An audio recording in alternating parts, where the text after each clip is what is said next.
Jayam Swatharam Shrivrajagacharya Siddhara Sadasyaman Bhakti Siddhanta Saraswati Goswami Prabhupada Jai Ananta Koti Vaishnavindra ki Jai Namacharya Srila Haridas Thakur ki Jai Prem se kaho Sri Krishna Chaitanya Prabhu Nityananda Sri Advaita Gadadhar Sivasadi Gaur Bhaktivinoda Jai Sri Sri Radha Krishna Gaur Gopinath Sam Kund Radha Kund Giridhardhan ki Jai Vrindavan Dham ki Jai Navadvip Dham ki Jai Swami Ito Bhaktivinoda ki Jai Ganga Mai ki Jai Jamuna Mai ki Jai Tulasi Devi ki Jai Bhakti Devi ki Jai Swami Ito Bhaktivinoda ki Jai. All glories to the assembled Lord. All glories to the assembled Lord. Thank you very much.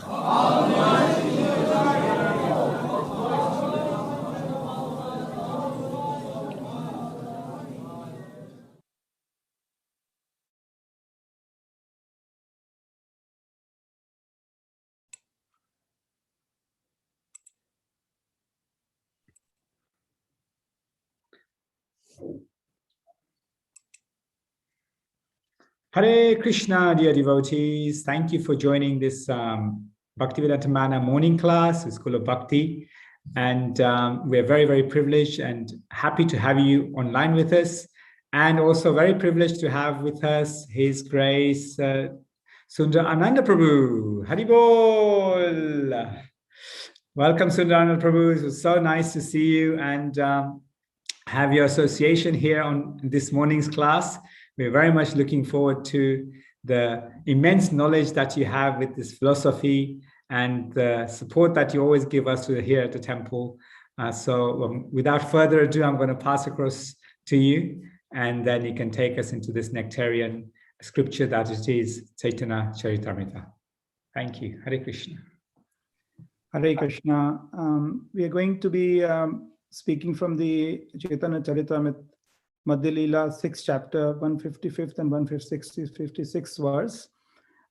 Just for the benefit of a lot of people from across the world who are not very used to hearing the CC classes, we'll initially start with the verse. Then after our invocation prayers, then we'll start the class. Jai Jai Shri Chaitanya Jai Nityananda Jai Gaurachanda Jai Gaur Bhaktivedanta. So we'll start with the reading this 155th verse of the 6th chapter. Yaya Shetagna Shakti Sa Vastita Nrapa Sarvaga Samsara Tapan Akhilan Apnoti Atra Santatan. Translation. O King, the Shetagna Shakti is a living entity. Although he has the facility to live in either the material or spiritual world, he suffers the threefold miseries of material existence because he is influenced by the avidya, nescence, potency, which covers his constitutional position. So we'll go to the 156th verse, which is on your screen. Taya triho tat vascha Shakti Kshetragna Samjisa Sarvabhutesu Bhupala Tatramena Vartate. Translation and purport by His Divine Grace A.C. Bhaktivedanta Swami Srila Prabhupada Ki Jai. This living entity covered by the influence of nescence exists in different forms in the material condition. O King, he is thus proportionately freed from the influence of material energy to a greater or lesser degree. Purport. The material energy acts on the living entity in different degrees, according to how he acquires the association of the three modes of material nature. There are 8.4 million species of life, some inferior, some superior, and some mediocre. The gradations of the bodies are calculated according to the covering of material energy. In the lower categories, including aquatics, trees, plants, insects, birds, and so forth, spiritual consciousness is almost non-existent. In the mediocre category, which is the human form of life, spiritual consciousness is comparatively awakened. In the superior life forms, spiritual consciousness is fully awakened. Then the living entity understands his real position and tries to escape the influence of material energy by developing Krishna consciousness. Om Ajnanantimirandasya Jnananjala Shalakaya Chakshuran Militam Yena Tasmai Shri Guruve Namah. Shri Chaitanya Manobhistam Stapitam Yena Bhutale Swayam Rupa Kadamayam Dadati Swapadantikam. Vande Ham Shri Guru Shri Yuta Padakamalam Shri Gurum Vaishnavam Cha Shri Rupam Sagrajatam Sahagana Raghunath Antam Tam Sajivam Sadvetam Savadutam Parijana Sahita Krishna Chaitanya Devam Shri Radha Krishna Padan Sahagana Lalita Shri Vishakan Utam Cha Namo Om Krishna Padaya Krishna Pastaya Bhutale Shrimati Bhaktivedanta Swamin Iti Namine Namaste Saraswati Devi Gaurvani Pacharine Nirvishesha Shunyavadi Paschat Deshatarine Vancha Kalpatarubhyascha Krapa Sindhubhya Ivacha Patitanam Pavnebhyo Vaishnavebhyo Namo Namaha. Jai Shri Krishna Chaitanya Prabhu Nityananda Shri Advaita Gadadhar Shivasati Gaur Bhaktavinda. Hare Krishna Krishna Krishna Hare Hare Hare Ram Ram Ram Hare Hare Hare Krishna Krishna Krishna Hare Hare Hare Ram Ram Ram Hare Hare Hare Krishna Krishna Krishna Hare Hare Hare Ram Ram Hare Hare.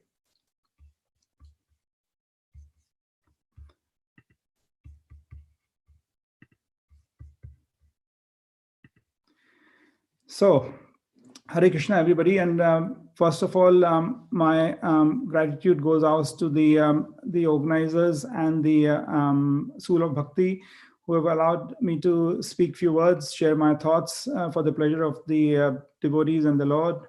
So thank you very much, and I seek blessings of all who are present and all who are listening on this virtual platform to please bless me too, so that the right words come out of the mouth at for the pleasure of the Lord and the devotees. I want to dedicate this class as an offering and request prayers from all the devotees for our very dear His Grace Pankajagri Prabhu, who has been along with his brother serving as the head pujari of our Shri Ram Mayapur temple for the last 40 years. And being on the medical team, I've seen his progress at a very close quarters, and I request prayers from all the devotees who have got these prayers have got immense potency as in the waiting room of the Lord, to please allow speedy recovery of Pankajagri Prabhu. So we are going to be discussing from this chapter 6 of the Madhya Leela of Chaitanya Charitamrita. I know that there are few of us online who are not very used to Chaitanya Charitamrita classes, so I'm just going to bring up to speed as to what happens up to in the Madhya Leela. So the Chaitanya Charitamrita, which has been composed by Krishnadas Kaviraj Goswami, is divided into 3 parts. Adi Leela, which is the first 24 years of Mahaprabhu's life, then 24 to 30, which is the Madhya Leela, where we are talking now, and then 30 to 48 is the Anta Leela. Mahaprabhu is Lord Krishna himself, who has come in the form of Radharani to understand the taste of love, what it means to love Krishna, and that what Krishna wants to experience in form of Chaitanya Mahaprabhu. So we have come to the 6th chapter, and this 6th chapter is called the Liberation of Sarvabhauma Bhattacharya. A lot of us, including me, want to know what is in it for me. Why do I want to hear this chapter? So this is something called as Phal Stuti. And Phal Stuti means the benefit we are going to get. And this is going to come in later on in this chapter, in the 284th and 285th verse. If one hears with faith and love these pastimes concerning Lord Chaitanya Mahaprabhu's meeting with Sarvabhauma Bhattacharya, he very soon is freed from the net of speculation and fruitive activity and attains the shelter of Sri Chaitanya Mahaprabhu's lotus feet. Being a medical doctor and a surgeon, I like to reference everything I say and quote. So this class is mainly referenced from the writings of Krishnadas Kaviraj Goswami, the Chaitanya Charitamrita, from Chaitanya Bhagavat and Chaitanya Mangal. And because today is a special day that we are celebrating the Ram Navami festival at the Bhaktivedanta Manor, although Ram Navami happened on Wednesday, but it's a celebration today. So I'm going to, towards the end of my class, bring in a link between Chaitanya Charitamrita philosophy and Ramayana philosophy, and that references from the a website called ValmikiRamayan.net, which has all the 24,000 verses in Sanskrit and its translation in English. Now, just to bring the context, so this class would be structured as follows, that we would be bringing up to speed to us where we get to the 155th verse, what happens before that. And in that, what is very important to realize, who is Sarvabhauma Bhattacharya and why was it so important to liberate him? And what was the philosophy behind his liberation? When we go through this first part of the chapter, we will also realize some principles that will come out. So we'll bring out those principles, and we'll also realize how Mahaprabhu is teaching us to be an ideal preacher, and we'll go through these points and realize how this has been brought together. Then obviously we'll go to the verse itself, and then finally I'll come to the basic philosophy of premise or essence of Ramayana, and how the same essence is same in the Gaudiya Vaishnava philosophy, which is as exemplified in the Chaitanya Charitamrita. So let's see how we go with the time. So the first thing is that we need to understand who is Sarvabhauma Bhattacharya. So in the Gaur Ganodesha Deepika 11th verse, Bhattacharya Sarvabhauma Purasid Gishpatir Divi. Sarvabhauma Bhattacharya was formerly Brahaspati, the guru of gods. And that's very important to realize, that Brahaspati, who is the guru of the demigods, came in form of Sarvabhauma Bhattacharya in Chaitanya Leela. And that's, you can see straight away, that's Lord's Leela, to bring that person into the Leela and then deliver him. So the whole world, whole Bharatvarsha at that time can see and be affected by what is happening. Now, to understand in the material world, we need to understand who Sarvabhauma Bhattacharya was and whose scholarship was. So when the author of Chaitanya Charitamrita, Krishnadas Kaviraj Goswami, he lists the branches of Sri Chaitanya. So he first lists the devotees like Paramanand Puri and Swarab Damodar Das, who came to join Lord in Jagannath Puri. But then he talks about the Bengali devotees who were already there in Puri when the Lord arrived for the first time. And Sarvabhauma Bhattacharya is considered to be the most important of these devotees. Now, don't underestimate his importance. He was the head priest and the Rajguru of Jagannath Puri temple and of the kingdom of Puri. So he holds a very, very important position, and that will flow through this talk. Srila Bhaktivedanta Saraswati Thakur's Bengali verse mentions that Sarvabhauma Bhattacharya was given the name Vasudeva. And he was son of Mahashwar Vishrad, who was actually a resident of Vidyanagar. And Vidyanagar is a village which is about 2.5 miles from both Navdeep and Champahati, a few of us who have been there. And the more important thing about Sarvabhauma Bhattacharya was that he was a student of Prakashadhar Mishra. Now, he was the head professor of what that time in India, the leading school of logic. And a lot of people will relate to that. This is Nyaya. This is the Nyaya aspect of the Vedas. And this was situated in Mithila in Bihar. Now, this professor was teaching the logic or the Nyaya philosophy. Now, it is very also important to realize that Mithila at that time was the seat of Nyaya philosophy, and it had the monopoly. Why it had the monopoly? Because the texts that were taught, or that those things which were learned or studied in Mithila, the Nyaya scholars never allowed those textbooks or the text to be copied by foreign students.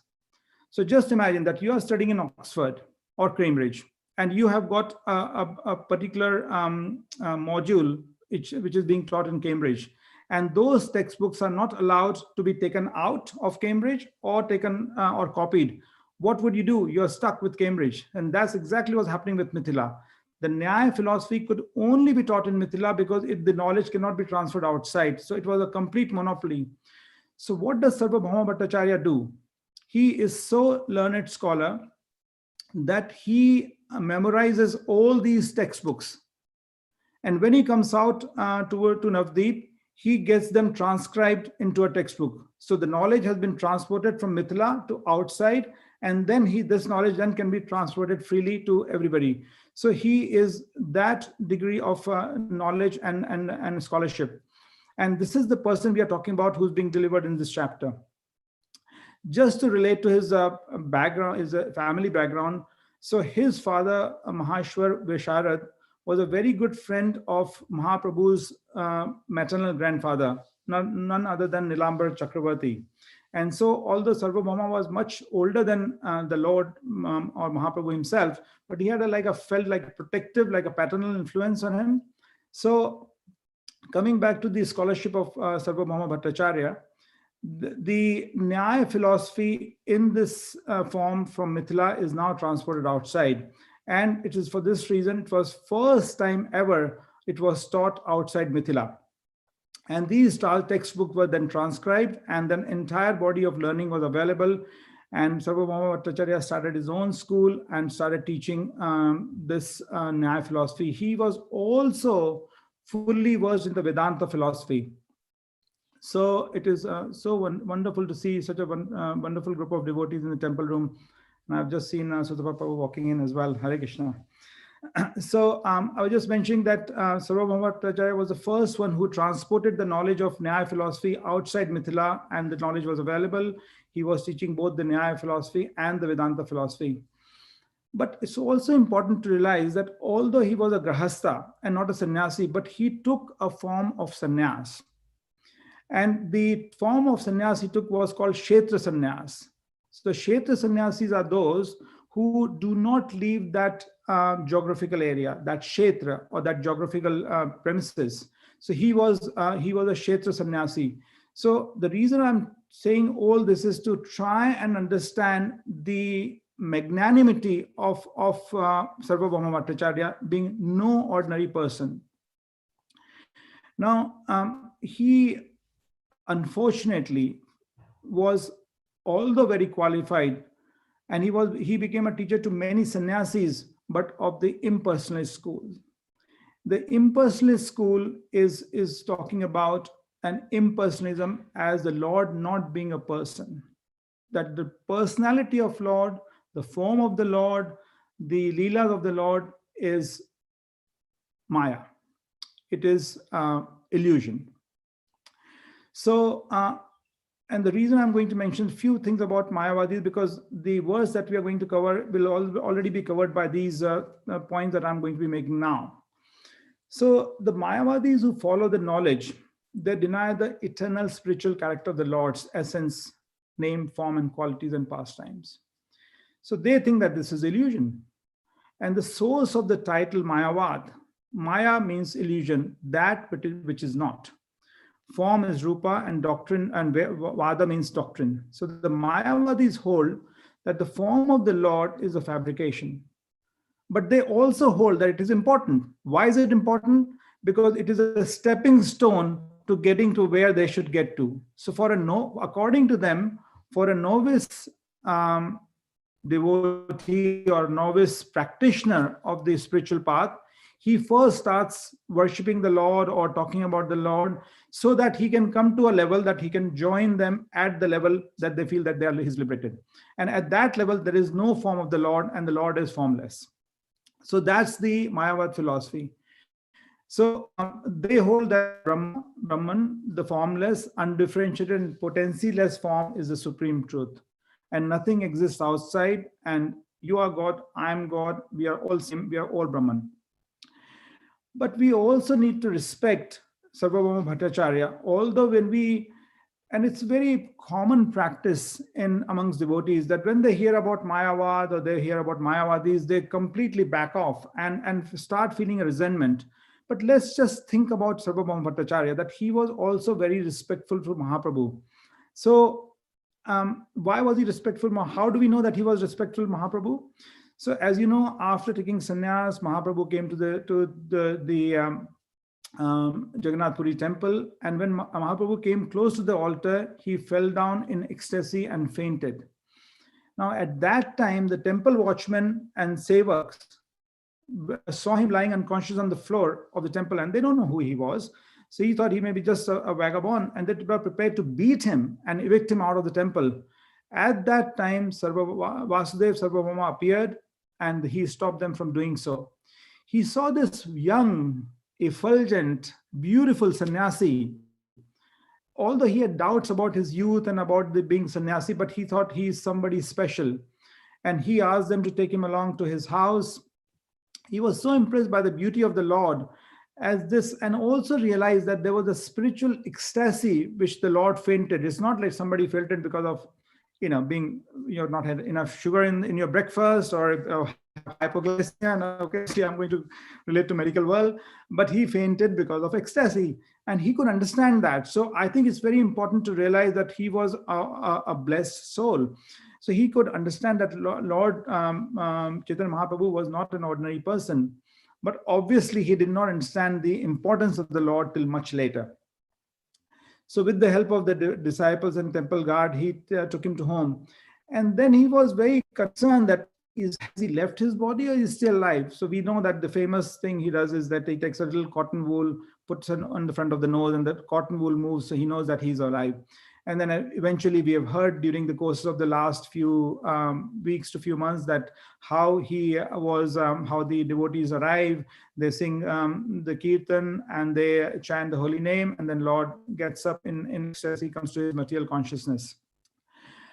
Sarvabhauma Bhattacharya then also learns about the family background and the connection, and he's also very happy. And he then starts feeling this paternal feeling and protection towards the Lord.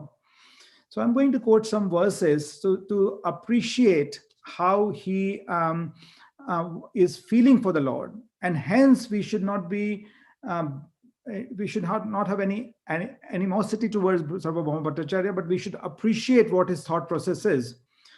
So in text 56, he says, you are natural, he's saying to the Lord Mahaprabhu, so Sarvabhauma Bhattacharya is saying, you are naturally respectable. Besides, you are a sannyasi. Thus, I wish to become your personal servant. In text 75, he says, I shall continually recite Vedanta philosophy before you so that you may remain fixed in your renunciation and thus enter on the path of monism or Mayavad. Now, it seems very ironical he's saying that. We can understand the context, but at that time, he really meant good for Mahaprabhu. In 76, he's saying, so Sarvabhauma Bhattacharya then suggested, if Chaitanya Mahaprabhu would like, I could bring him into a first-class sampradaya by offering him saffron cloth and performing the reformatory process again. So he actually really meant that he could elevate Mahaprabhu to his sampradaya. In 95, he says that Sri Chaitanya Mahaprabhu is certainly a great uncommon devotee, but we cannot accept him as an incarnation of Lord Vishnu, because according to the Shastras, there is no incarnation in this age of Kali. Now, this is amazing, because this is the power of Maya. Now, Maya, as we'll talk about later, is itself the external potency of the Lord. If the Lord is complete, his potency ought to be complete. And this external potency of the Lord is extremely, extremely potent. So when the external potency comes in contact with the person is fully convinced and cannot appreciate anything else. So he is appreciating Mahaprabhu as a sannyasi, as a wonderful person, is being protected towards him, but he will not accept, and he tells his brother-in-law that he will not accept Lord as the incarnation of Lord Vishnu. According to Shastras, there is no incarnation in the age of Kali, and he says that another name of Lord Vishnu is Triyuga in text 96, because there is no incarnation of Lord Vishnu in Kali Yuga, and that's the verdict in the revealed scriptures. Now it's very convincing. People on the line can see. This is a quote. Lord Vishnu is Triyuga because it's only present in the three yugas. The fourth yuga of Kali Yuga, there is no incarnation. So, but we know that in Kali Yuga, the Lord comes as disguise. So we now move to Srimad Bhagavatam, and we are going to talk from the verse 7th canto, 9th chapter, 38th verse. My Lord, you kill all the enemies of the world in your multifarious incarnations, the families of men, animals, demigods, ants, aquatics, and so on. Thus you illuminate the world with the transcendental knowledge. In the age of Kali, O Mahapuran, you sometimes appear in a covered incarnation. Therefore, you are known as Triyuga, one who appears only in three yugas. You are appearing as a covered incarnation. In this age of Kali, those who are intelligent perform the congregational chanting of the Hare Krishna Mahamantra, Hare Krishna, Krishna Krishna, Hare Hare, Hare Ram, Ram Ram, Hare Hare. Worshipping the Supreme Personality of Godhead who appears in the age describing the glories of Krishna. That incarnation is yellowish in hue and is always associated with his plenary expansions like Nityanand Mahaprabhu, and personal expansions like Gadadhar, as well as devotees like Sarvabhauma Damodar. And this is a quote from the 11th canto of Srimad Bhagavatam, the 5th chapter, 32nd verse. So in the 11th canto, 22nd chapter, 4th verse, we talk about in almost all cases, whatever learned Brahmas speak becomes accepted.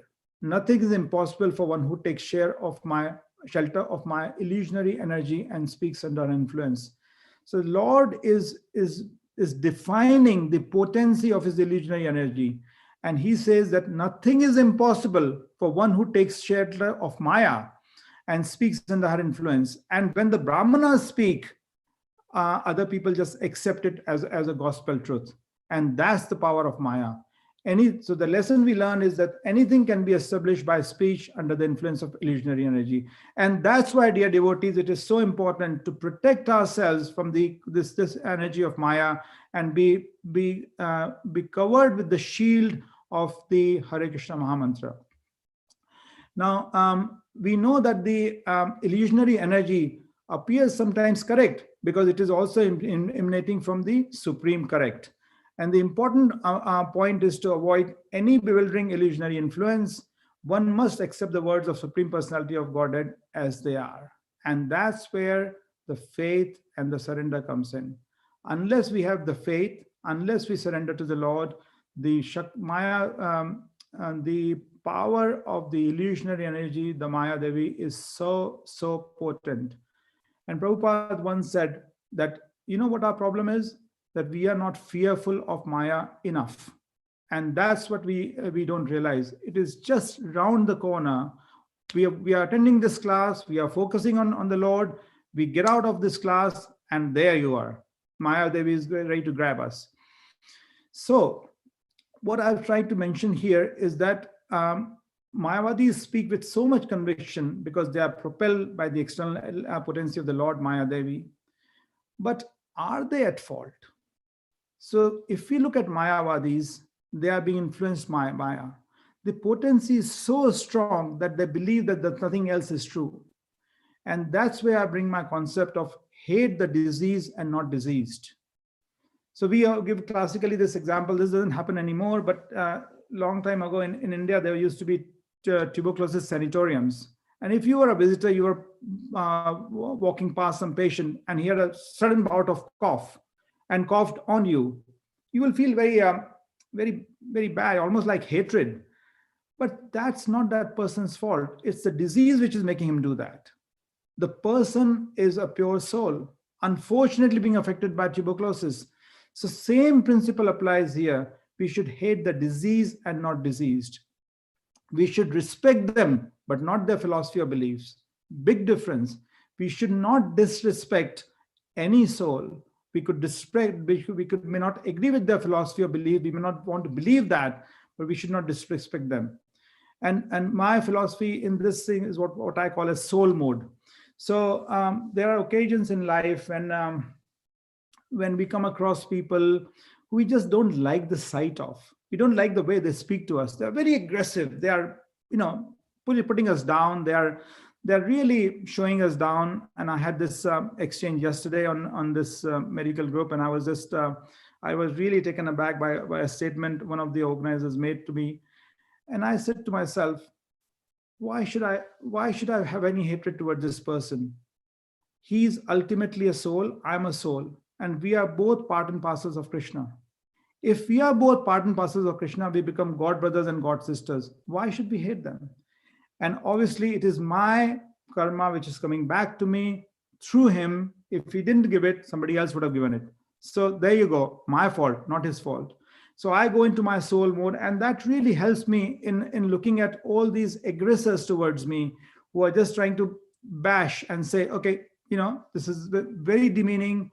And on another day, I would just be feeling very bad about it. And I may be tempted to even give it back. But again, we need to understand and appreciate that it's the soul we are looking at. When a soul looks to a soul, the super soul is guiding that soul. My super soul is guiding my soul. So where is the difference? If we just start believing in this philosophy, the world would be such a beautiful place to live.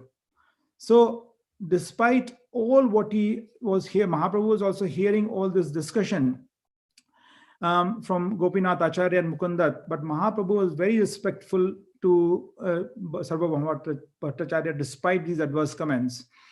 The Bhattacharya's statements were discussed before Mahaprabhu by Gopinath Acharya and Mukundat, and they disapproved of this statement because they caused them mental pain. So hearing this, Mahaprabhu said, "Do not speak like that. Sarvabhauma Bhattacharya has shown great affection and mercy towards me.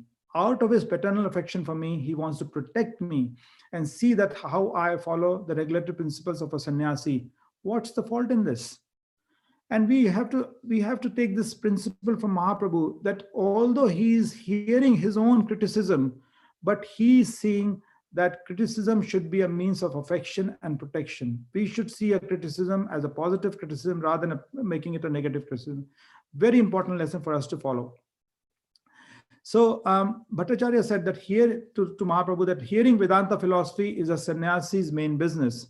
Therefore, without hesitation, you should study Vedanta philosophy, hearing it without cessation from a superior person. So Sarvabhauma Bhattacharya is very protective to Mahaprabhu. He wants to improve his situation. He wants to even initiate into a higher sampradaya. But he is telling him that you have to hear the Vedanta philosophy. And that's the main business of sannyasi. And you should hear from a superior person. Now you can see how Maya is speaking. He is calling himself superior to the Lord. So when they entered the temple, that's in text 119, that Sarvabhauma Bhattacharya offered Chaitanya Mahaprabhu a seat, and he himself sat down on the floor due to the respect of sannyasi. So he is respecting Mahaprabhu. And Mahaprabhu replied, "You are very merciful to me, and therefore I think it's my duty to obey your order." So a devotee is very humble and obedient. So when he is listening, he is very humble and obedient. And Mahaprabhu said, "I'm a fool, and consequently I do not study the Vedanta Sutras. I'm just trying to hear from you because you have ordered me. So only for the sake of executing the duties of the renounced order, I listen. Unfortunately, I cannot in the least understand the meaning you're presenting." So and we have heard this in His Grace Prahlad Prabhu's class yesterday, that Mahaprabhu was listening very intently. He did not answer, so without asking any questions. So when Sarvabhauma Bhattacharya saw that Mahaprabhu was not asking any question for the whole of 7 days, and it's important, we struggle sitting 7 minutes, steadily, and I can see wonderful devotee in the temple room already getting a little edgy. When is this class going to finish? They're moving around, and that's us. Me too. I do the same thing. But Mahaprabhu was listening intently for 7 days, not asking any questions. So Sarvabhauma Bhattacharya said, "The study of Vedanta is demanding. I know that it's demanding. A student who wishes to understand the material properly is generally obliged to ask questions to clarify difficult areas." So Mahaprabhu said, "You told me to listen, not to ask questions. So I've been listening. I find no difficulty understanding the meaning of sutras, as they are self-evident as the sun." It's a beautiful sunny morning in London this morning, so I can quote sun as being very self-evident as sun. But on the other hand, your explanations, which are by Shankaracharya's philosophy, are confusing. I find to them they hide the clear meaning of the sutras, just like clouds cover the sun. And we can relate to that. When the clouds cover sun, you can't see the sun. So Sarvabhauma Bhattacharya was slightly taken back by these, and he actually got angry, and he started to debate the meaning of Brahman with the Lord. So then whole process of Lord going through the verses from Vishnu Puran, and he quotes the verses, and then he gives the references about how the Lord is the absolute and is a person. So I just want to point out few points that how Chaitanya Mahaprabhu through this has taught us as who is a perfect preacher, how to be a good preacher. We are all trying to preach, but how to be a very good preacher. So point number one, humility. His mood was perfectly humble in dealing with Sarvabhauma, who considered himself very superior. Number two, patient listening. He listened for 7 days without uttering a word. Number three, appreciating and honoring the person being preached to. So we should not take a superior position when we are preacher. We should appreciate and honor the person who's listening to us because he is also a soulmate. Number four, speaking only when asked. And number five, and this is a very important realization, choosing the person who could potentially have a huge impact. We know the famous story of Beatles. When the wonderful six devotees under the instructions of our dear Srila Prabhupada came to London to preach to the Beatles, that was the choosing the person who could potentially have a huge impact. And that's very important, that if you realize now that Sarvabhauma Bhattacharya is none other than Brahaspati himself, he has a position of the head Pujari and the Rajguru in Puri, and he is running this, the first and the only school of Nyaya philosophy outside Mithila. He has lots and lots of sannyasis, Mayavadi sannyasis as his students. If he understands the real meaning of life, he understands who the real, what is the real philosophy, who understand the actual position of the Lord as a person, as the absolute truth. And if he gets liberated, can you imagine the impact? When he got liberated, there were ripples, there were shuddering across the Bharatvarsh. It was the news spread like white fire, and all the Mayavadi sannyasis, or all the Mayavadi schools were potentially moved. How could this happen? This person who's so intelligent has been liberated to this level, and obviously became Mahaprabhu's disciple. And it also reached obviously Varanasi. Then we will hear later on in the Chaitanya Charitamrita how Prakasha and Saraswati was aware of what had gone on in Puri. And also Sarvabhauma Bhattacharya also introduced Mahaprabhu to Ramananda Rai on his South India travels. So now we'll be coming to the verse real quickly. That in the verse it has been mentioned about the Kshetragna Shakti. Now the Kshetragna, according to the Srimad Bhagavatam 7th canto, 7th chapter, 19th and 20th verse, is defined as who knows and is therefore different from the material body. So this refers to our true identity. Our true identity is that we are the spiritual soul and not this material body. And that's called Kshetragna. And the Kshetragna is defined as who knows, that's the soul, who knows and is therefore different from the material body. That's defined in Srimad Bhagavatam. Obviously, we hear this in the chapter 2 of Bhagavad Gita as well. So the material energy acts on the living entities in different degrees. And I want to bring a concept here from the verse, according to how he acquires the association with three modes of material nature. So we know that over a lifetime of 8.4 million births that we have gone through the conditioning after conditioning after conditioning. The more conditioned a living entity is, the less is the spiritual consciousness. Now, it is a very obvious phenomenon. I'm seeing a glass outside, and I'm seeing the beautiful sun shining. The clearer the glass is, the more I can see the sun. Even better if I can get out and see the sun directly. But if I paint the glass white, I would not be able to see the sun at all.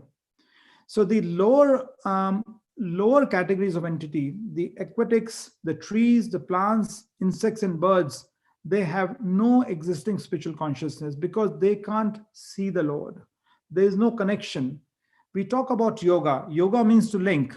It means to link the soul to the supreme soul. And we get this wow moments when we chant. Well, we hope we can get this wow moments, that occasionally there's a flash of light, that we can feel the bliss. And that's when we see the connection that momentarily. So these lower categories do not see the connection at all. Now, when we come to the human life, which is such a rare gift, and has come after 8.4 million lifetimes that we have got this human life. Now, when we come to the human life, this is our chance to get that wow moment, to try and awaken our spiritual consciousness, to try and see the Lord as we should see them, to try and relate to the Lord. And that's where I say that Krishna consciousness is not a luxury, it's an emergency. We honestly do not know how long we have got this life left. We are seeing in COVID-19, our relatives, our friends, very important personalities, money cannot buy them their life. We have heard the example of Alexander. When he was dying, he wanted the doctors to carry his coffin because nobody can give an extra moment of life. So my dear devotees, we do not know how long we have got to live. We do know that this life, this human life, is a gift given by the Lord after our going through 8.4 million lifetimes. How can we waste it? So that's when I say the Krishna consciousness is not a luxury, it's an emergency. Our house is on fire. When our house is on fire, we will not wait to collect our belongings. We will rush out.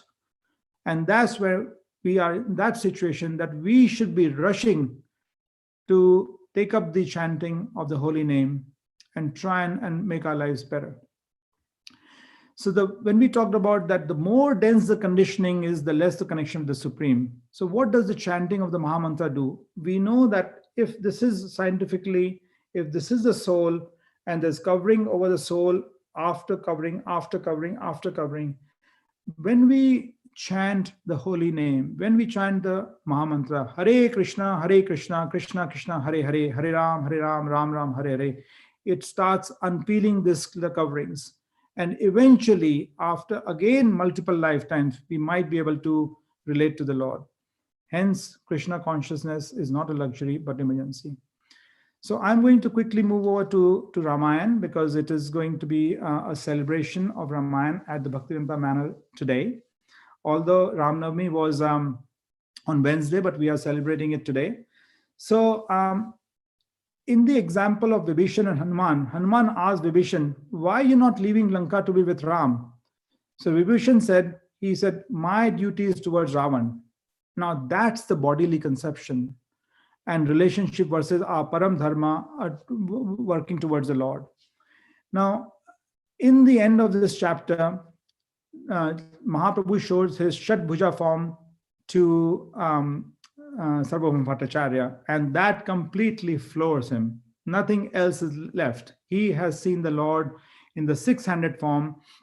Now, out of the six hands, the two hands which belong to Ram are carrying the bow and arrow. So why is Lord depicting with the bow and arrow? He could have depicted him as a king, or in any other form, or garlanding Sita in the Swayamvar. But he is showing us the form of Lord Ram as the Maryada Purushottam. So the Ramayana is based on one question, and that's how the Ramayana starts.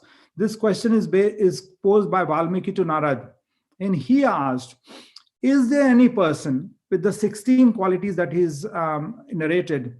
If there is such person in this world, please tell me who he is. And I want to know about a person who is alive and not some historical figure. So Valmiki asking his spiritual master Narad. And Narad replied, yes, Valmiki, such a person exists. He belongs to the Ikshvaku dynasty, and he's the son of Dashrath king, and people call him Ram. He has all the qualities you mentioned, and he's called as Satya Parakram, which means that truth is his strength. And Devarshi Narad then tells the whole entire Ramayana to Rishi Valmiki in a brief manner. And he describes this in 100 shlokas. Now, we know that the Ramayana consists of 24,000 shlokas, as Valmiki wrote, But the Ramayana that is described by Narad to Valmiki is in 100 shlokas, and that's called Sankshep Ramayana, which is the brief version of Ramayana, also called the Mala Mantram. And it is supposed to have great proverbs to those who pray for it. So Ramayana, Ayan means the journey, and that's the journey of Ram, journey of Lord Ram. Ram represents the ideal human being, and we hear that Ramayana, we understand the ideal standards of Dharma. So as we said, the Ramayana has 24,000 verses, as opposed to Bhagavad Gita, everybody knows, 700 verses. Everybody knows that in Srimad Bhagavatam, there are 18,000 verses. So my understanding is often based on this website called valmikiramayan.net, and that got the 24,000 verses and the meaning of those verses. So people know more about Ramayana than I have, but I would just like to share that it has 7 parts. We can call them as 7 cantos. The first part is the Balkand, which is the emphasis of appearance of Lord Ram, and he gets taken by Vashisht and gets married to Sita. That's where the Balkand ends. The second is the Ayodhya Kand, where there's conspiracy and politics of Mantra and Kakai, and Lord Ram gets banished to the forest. And it also includes the Bharat displaying the exemplary love for his brother. The third is the Aranya Kand, where there's kidnapping of Sita by Ravan. And fourth is the Kishkinda Kand, where there's friendship with Sugriva. And then there's fight between Sugriva and Vali and search for Sita. And fifth is the most famous and most read is the Sundar Kand, where there's exploits of Hanuman, he goes to Lanka and back. And sixth is the Yuddha Kand, where Ram fights and wins back Sita. And finally, the seventh is the Uttar Ramayana, where Ram and Sita in Ayodhya, and then Sita in Valmiki Ashram, and appearance, and then growing up of love and Krishna, and then they chanting the Ramayana. That's how the Ramayana ends. So I want to take the last few minutes about talking about the philosophy. So let's go back to the point where Valmiki with his disciple Bharadwaj Rishi. By the way, we know that Lord Ganesha ascribed the Bhagavad Gita, but few of us know who was the scriber of Ramayana, and that was Bharadwaj Rishi, who was a disciple of Valmiki. Valmiki was narrating it, and Bharadwaj Rishi was writing it down. So they both went to the Tamasa river to take bath, and they saw 2 cranes, and these are the concha birds, and they were mating. So Valmiki told his disciple that concha bird female is very faithful, and if the partner dies, she will never look for all her life for another mate. And at the same time, a hunter shoots an arrow, and it kills the male concha bird right in front of Valmiki and Bharadwaj Rishi. And Valmiki's heart is so soft, he is in complete grief. And unknown to him, a verse comes out of his mouth, perfectly composed in Sanskrit, in a poetic meter called Anushta Chanda. And he says, "O hunter, you will never know peace in your life. You will always remain infamous because you saw 2 birds mating who were overcome by desire, and you mercilessly separated them." Valmiki just couldn't realize that how he could chant this verse. And obviously later on, Lord Brahma came and said that I instructed Saraswati to come and sit on your tongue and recite this verse. So that's how the Valmiki Ramayana would start.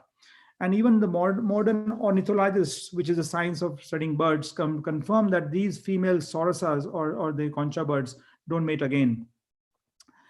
And this theme defines Ramayana. My dear devotees, if you just concentrate on the next few minutes on the basic essence of Ramayana and the basic essence, how it flows into the Gaudiya Vaishnava philosophy. So the theme of Ramayana is intense separation and lamentation. Intense crying in separation. We have heard about Dashrath Maharaj crying in separation from Ram. We have heard about Jatayu crying in separation.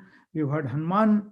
We have heard of Sita crying in separation from Ram, Ram crying in separation from Sita, Lakshman crying in separation. And this is the Karuna Ras, or sorrow in separation. Now, just think of this essence. It is the separation, and it is the crying and intense love in separation. Does that sound familiar? So in line with Chaitanya Mahaprabhu in Puri, he's crying intense tear of separation of Krishna. And this is called as Vipralamba Bhav. And this Vipralamba Bhav is so beautifully depicted by the gopis of Vrindavan for Krishna, and of course from Radharani, who's crying intensely in separation of Krishna. But we also hear that there is such a love expressed in this separation, and it is said that the intensity of feeling is far more in separation than in togetherness. And that's a very, very intensely deep thought in our philosophy. It's called Vipralamba Bhav. So this is supposed to be the transcendental separation, and love in separation is the highest process in Gaudiya Vaishnava tradition. And the 6 Goswamis of Vrindavan, they were experienced that and expressed that. And Prabhupada also exhibited this mood. And when he was in New York in the early days, and he has just come from Vrindavan. Now, I'm going to mention this verse from Ramayana, and this is from the Yuddha Kanda. It's 18.33, which was spoken by Lord Ramchandra. And this is the falstuti of hearing the Ramayana. So let's hear intensely. It is my vow, and Lord Ramchandra is saying this, it is my vow that if one only once seriously surrenders unto me, saying, my Lord, from this day I'm yours, and prays to me for courage, I shall immediately award courage to that person. He always will remain safe from that time on. And this is also quoted in the Madhya Leela 22nd chapter, 34th verse. And I'm going to end by something that His Holiness Shivram Swami sent to me a few days ago. And I thought that will summarize this class very well, and also summarize the mood of this verse very nicely. So Govind Raj, the commentator on Ramayana, he is presenting Ramanujacharya's words. And please listen intently. I know it's a long class, but please listen intently, because this is really going to summarize what I wanted to really say. So Lanka refers to the body. Lanka refers to the body. Ravan and Kumbhakaran represent the egoistic sense of I and mine respectively. Indrajit and others represent lust, anger, and so on. Vibhishan represents intelligence. Sita is imprisoned in Lanka, and she represents this conditioned living entity. That living entity attains knowledge of the Supreme Personality of Godhead through Hanuman, who represents the bona fide Acharya. The Supreme Lord himself destroys that body. Now, who was the body? Lanka. And rescues the living entity imprisoned within that city. So he rescues the living entity, which is represented by Sita, by destroying that body. So, my dear devotees, when the Lord talks about this marginal potency or this Kshetragna potency, he is talking of us as the soul and not as the material body. And only by realizing that I and me and mine mentality is not what we should be having. So we should not be having Ravan and Kumbhakaran's philosophy. We should not be having the lust, anger, and we should try and get rid of our lust and anger, Indrajit philosophy. We should have the Vibhishan's intelligence, but more importantly, we should be guided by a bona fide Acharya, where Hanuman comes to guide. But most important thing is that Sita did not lose her faith. Sita did not lose the hope. Sita did not lose the expectation of the Lord coming back and rescuing her. If we as human beings start losing hope, start losing faith, when a difficult situation comes in our life, we start questioning, Lord, why me? Lord, why you're not helping me? Rather than at that time of that intense moment, saying to the Lord, my dear Lord, I know that you are my best well-wisher. I know that you have a big plan. I know that's best for me. I know that I can't see it, but I know that I have full faith that you know the best and are going to do the best for me. And then just close the eyes and accept the Lord coming into our life, guided by our spiritual masters. And the Lord promises that if anybody says even once that, Lord, I'm yours, he will come personally and deliver us. That's what Srila Prabhupada promised us. That's what our acharyas promised us. So my dear devotees, I'm going to stop here, but I have really enjoyed speaking these words. I hope they've made some sense to you and to all of us. And please pray that I can even follow a fraction of what I've spoken today. And please bless that we can all serve Srila Prabhupada, Lord, and his devotees in the best possible way. Srila Prabhupada said, we have gone through multiple lifetimes. Just give this one life to Krishna. And I'm telling you, with the hand on my heart, I've taken that word just to the heart. Just give this one life to Krishna. Hare Krishna. Hare Krishna, dear Sundarananda Prabhuji. Thank you so much for an amazing class. So much steeped in philosophy, so much steeped in so much history about Chaitanya Charitamrita, and how you've actually brought us all up to speed with the nice story of where we are at with Sarvabhauma Bhattacharya, and all the story about the Nyaya philosophy, and also how he took the philosophy and actually brought it to Navadvip. It's an amazing, amazing story. Thank you so much. And I also like the fact that you've linked it with Ramayana, which is obviously the festival today from 2 p.m. to 7 p.m. online. And really like your 5 character traits of a student and teacher aspects as well.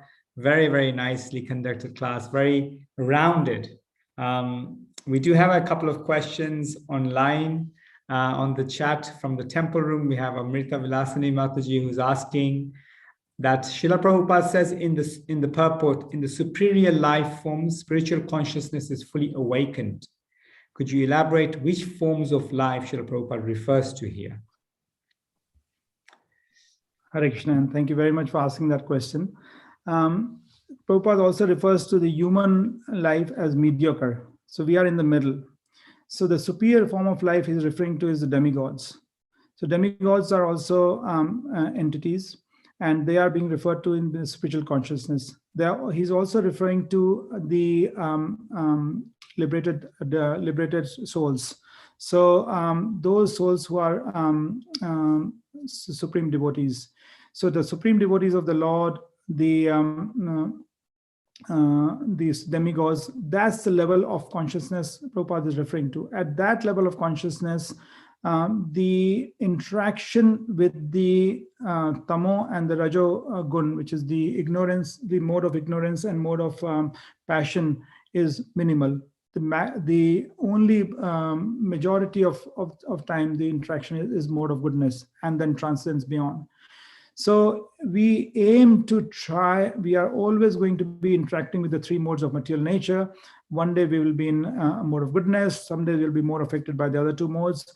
But the idea is that if we take the bhakti to heart, if we start realizing and practicing the 9 limbs of devotional service, at some point, with the grace of the Lord and of our endeavor, our consciousness will become more and more and more spiritual.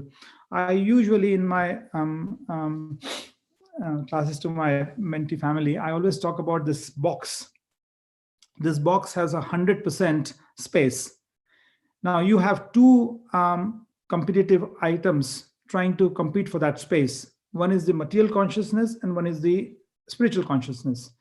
So if somebody has 100% material consciousness, there is no spiritual consciousness.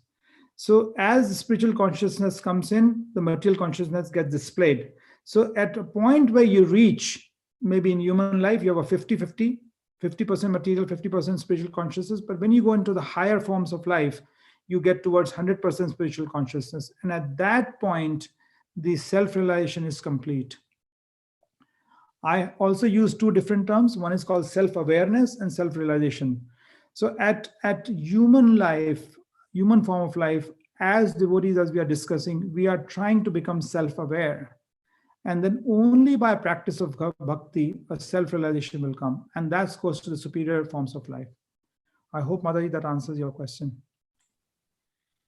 Thank you. I think that is sufficient. It's a very nice answer, very rounded, which also covers her second point around the living entities, understanding the real position and trying to escape the influence of material energy by developing Krishna consciousness, which you also covered. There's another question from the temple room around just a clarification point around Sarvabhauma's status as the head pujari of, or the head priest of Jagannath Puri temple, which is supposed to be the headquarters of Vaishnavism.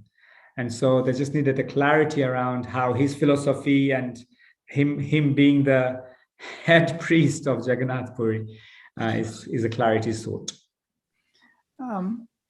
I was actually meditating on the same thing last night, and it is a very interesting situation that you have got a head pujari of Lord Jagannath temple believing in Mayavadi philosophy. And I could not explain it in any other way but Lord's Leela. Now you see, if you are seeing the head pujari of a temple following a particular philosophy, and then somebody comes and preaches to that person, and that person completely reverses his philosophy and follows in line with one other tradition, how important it will all the followers and everybody who's associated with temple will start following that. And Lord, I would say, almost implanted Brahaspati in that position. So when Lord came to deliver, he was already there in that very important position. By Lord Jagannath's mercy, he got the darshan of Mahaprabhu and got interaction with him. Now also with the and you can see the trait that although he was head pujari, he believed himself to be superior. Now when we are devotees, we have to be humble. We are not superior from anybody else. Nobody is inferior to us. Now, but he believed that he was superior and he could be teaching Mahaprabhu from the sense of superiority what he should know. Now, all this ego or false ego was so rampant. Now, if you move or if you teach that person, convert that person, then the whole congregation or whole attendees will suddenly start realizing, hey, wow, this is complete reversal. And if that person in authority, or when we talked about Brahmana, what Brahmanas speak, people believe it, they will also start believing it. So you're absolutely right. I can't see of any other way that this could have happened except for it was Lord's plan. Thank you so much. We've got a question from Raj Srivastava, and he's basically asking about some more information that's a question from Shishir. He's asking about expansion or some more detail about Kshetra Sannyas and Sankep Ramayana. So Shishir is one of my classmates from back home. He's a doctor who served in, I believe, Indian Army for a few years. So Shishir, thank you for joining and asking that question. So sannyasis of various types.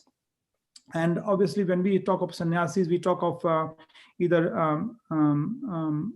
single danda or tridanda sannyas, which is in different philosophies, where they give themselves completely by mind, body, and soul. They dedicate themselves completely to the Lord and would in a complete celibate phase. So that's one form of sannyas which we normally relate to. But then there are other forms of sannyas, and one is called Kshetra sannyas. And Kshetra sannyas is a vow that's taken by that person that he will never leave that geographical area. So Sarvabhauma Bhattacharya had taken the Kshetra sannyas, a vow that he will never leave Puri. And again, that makes him such an important person and such a pure person from that perspective. And again, I want to bring back to the same point that Maya Devi is so strong because she is the external potency of the Lord.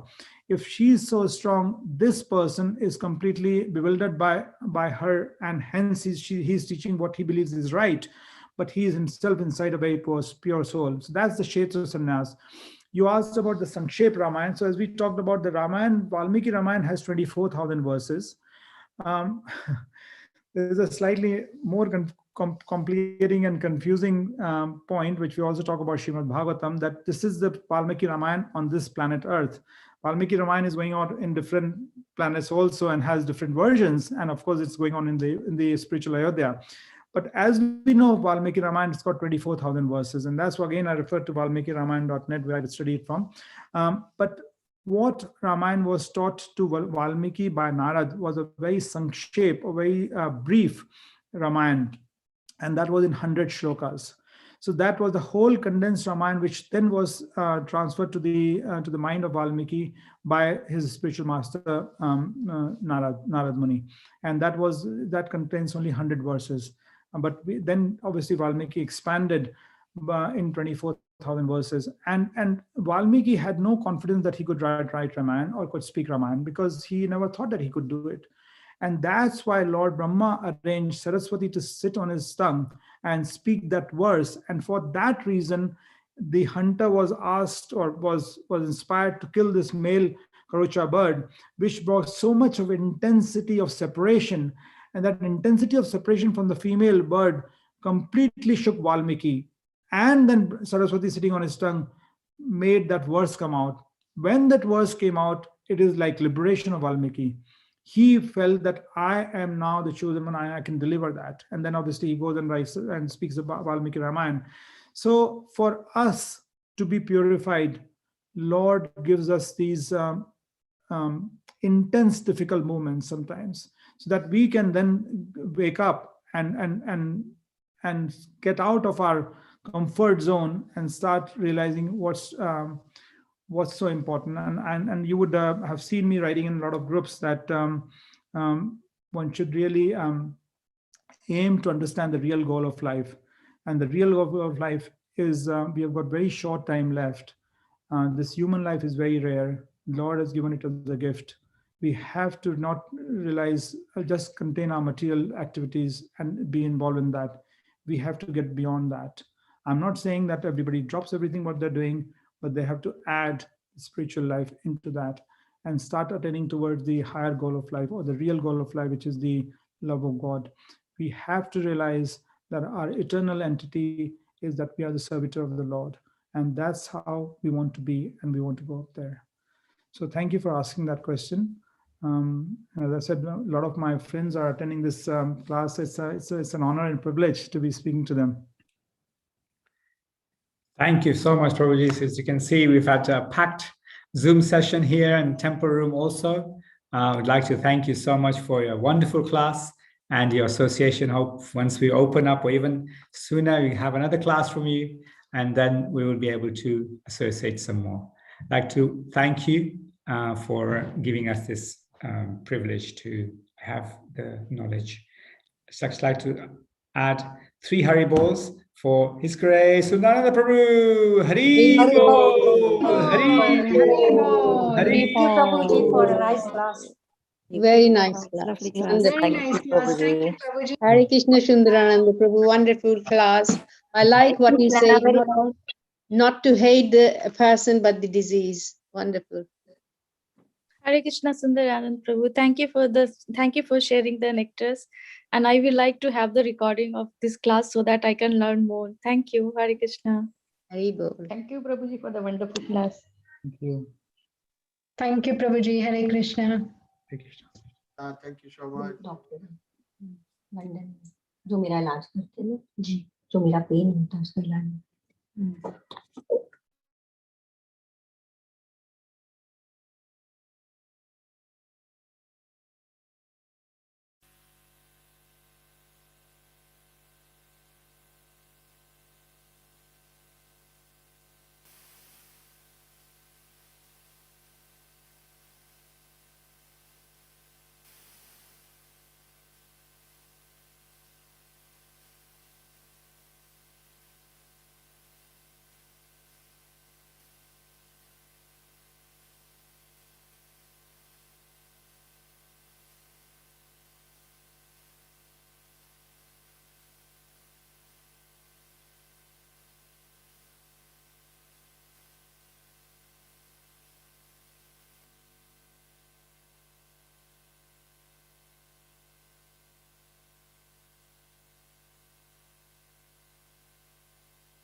Hare Rama, Rama Rama, Hare Hare, Hare Krishna, Krishna Krishna, Hare Hare, Hare Rama, Rama Rama, Hare Hare, Hare Krishna, Krishna Krishna, Hare Hare, Hare Rama, Rama Rama, Hare Hare, Hare Krishna, Krishna Krishna, Hare Hare, Hare Rama, Rama Rama, Hare Hare, Hare Krishna, Krishna Krishna, Hare Hare, Hare Rama, Rama Rama, Hare Hare, Hare Krishna, Krishna Krishna, Hare Hare, Hare Rama, Rama Rama, Hare Hare, Hare Krishna, Krishna Krishna, Hare Hare, Hare Rama, Rama Rama, Hare Hare, Hare Krishna, Krishna Krishna, Hare Hare, Hare Rama, Rama Rama, Hare Hare, Hare Krishna, Krishna Krishna, Hare Hare, Hare Rama, Rama Rama, Hare Hare, Hare Krishna, Krishna Krishna, Hare Hare, Hare Rama, Rama Rama, Hare Hare, Hare Krishna, Krishna Krishna, Hare Hare, Hare Rama, Rama Rama, Hare Hare, Hare Krishna, Krishna Krishna, Hare Hare, Hare Rama, Rama Rama, Hare Hare, Hare Krishna, Krishna Krishna, Hare Hare, Hare Rama, Rama Rama, Hare Hare, Hare Krishna, Krishna Krishna, Hare Hare, Hare Rama, Rama Rama, Hare Hare, Hare Krishna, Krishna Krishna, Hare Hare, Hare Rama, Rama Rama, Hare Hare, Hare Krishna, Krishna Krishna, Hare Hare, Hare Rama, Rama Rama, Hare Hare, Hare Krishna, Krishna Krishna, Hare Hare, Hare Rama, Rama Rama, Hare Hare, Hare Krishna, Krishna Krishna, Hare Hare, Hare Rama, Rama Rama, Hare Hare, Hare Krishna, Krishna Krishna, Hare Hare, Hare Rama, Rama Rama, Hare Hare, Hare Krishna, Krishna Krishna, Hare Hare, Hare Rama, Rama Rama, Hare Hare, Hare Krishna, Krishna Krishna, Hare Hare, Hare Rama, Rama Rama, Hare Hare, Hare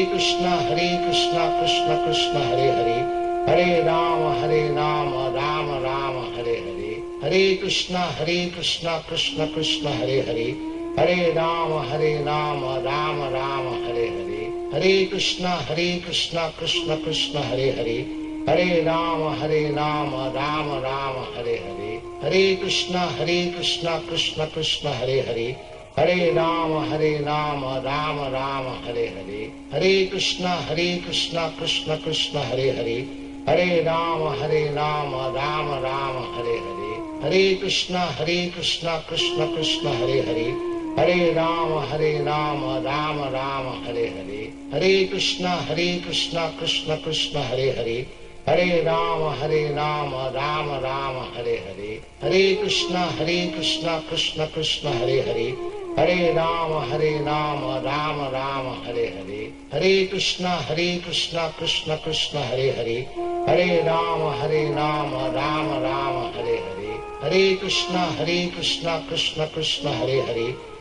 Rama, Rama Rama, Hare Hare, Hare Krishna, Krishna Krishna, Hare Hare, Hare Rama, Rama Rama, Hare Hare, Hare Krishna, Krishna Krishna, Hare Hare, Hare Rama, Rama Rama, Hare Hare, Hare Krishna, Krishna Krishna, Hare Hare, Hare Rama, Rama Rama, Hare Hare, Hare Krishna, Krishna Krishna, Hare Hare, Hare Rama, Rama Rama, Hare Hare, Hare Krishna, Krishna Krishna, Hare Hare, Hare Rama, Rama Rama, Hare Hare, Hare Krishna, Krishna Krishna, Hare Hare, Hare Rama, Rama Rama, Hare Hare, Hare Krishna, Krishna Krishna, Hare Hare, Hare Rama, Rama Rama, Hare Hare, Hare Krishna, Krishna Krishna, Hare Hare, Hare Rama, Rama Rama, Hare Hare, Hare Krishna, Krishna Krishna, Hare Hare, Hare Rama,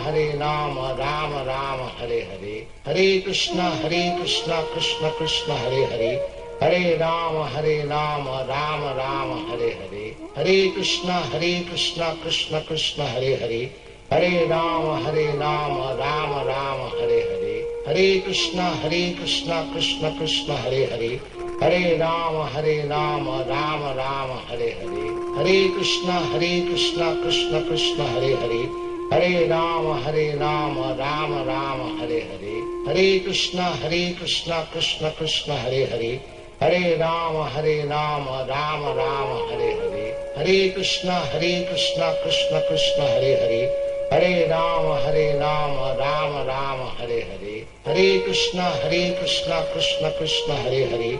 Hare Rama, Rama Rama, Hare Hare. Hare Krishna, Krishna Krishna, Hare Hare. Hare Rama, Rama Rama, Hare Hare. Hare Krishna, Krishna Krishna, Hare Hare.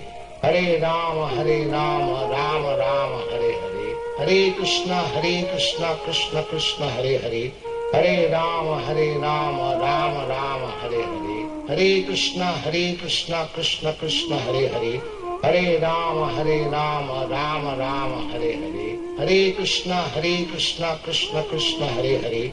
Hare Rama, Rama Rama, Hare Hare. Hare Krishna, Krishna Krishna, Hare Hare. Hare Rama, Rama Rama, Hare Hare. Hare Krishna, Krishna Krishna, Hare Hare.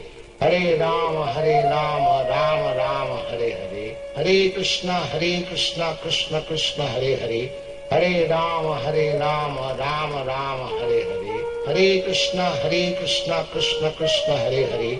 Hare Rama, Rama Rama, Hare Hare. Hare Krishna, Krishna Krishna, Hare Hare.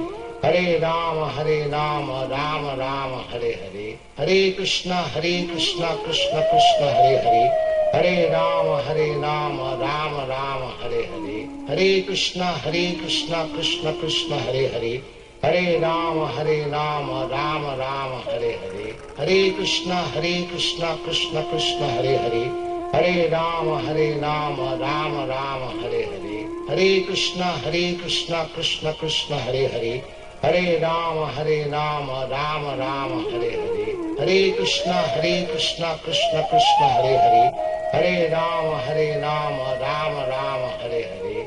Krishna, Krishna Krishna, Hare Hare. Hare Rama, Rama Rama, Hare Hare. Hare Krishna, Krishna Krishna, Hare Hare. Hare Rama, Rama Rama, Hare Hare. Hare Krishna, Krishna Krishna, Hare Hare. Hare Rama, Rama Rama, Hare Hare. Hare Krishna, Krishna Krishna, Hare Hare. Hare Rama, Rama Rama, Hare Hare. Hare Krishna, Krishna Krishna, Hare Hare. Hare Rama, Rama Rama, Hare Hare. Hare Krishna, Krishna Hare Hare. Hare Rama, Rama Rama, Hare Hare. Hare Krishna, Krishna Hare Hare. Hare Rama, Rama Rama, Hare Hare. Hare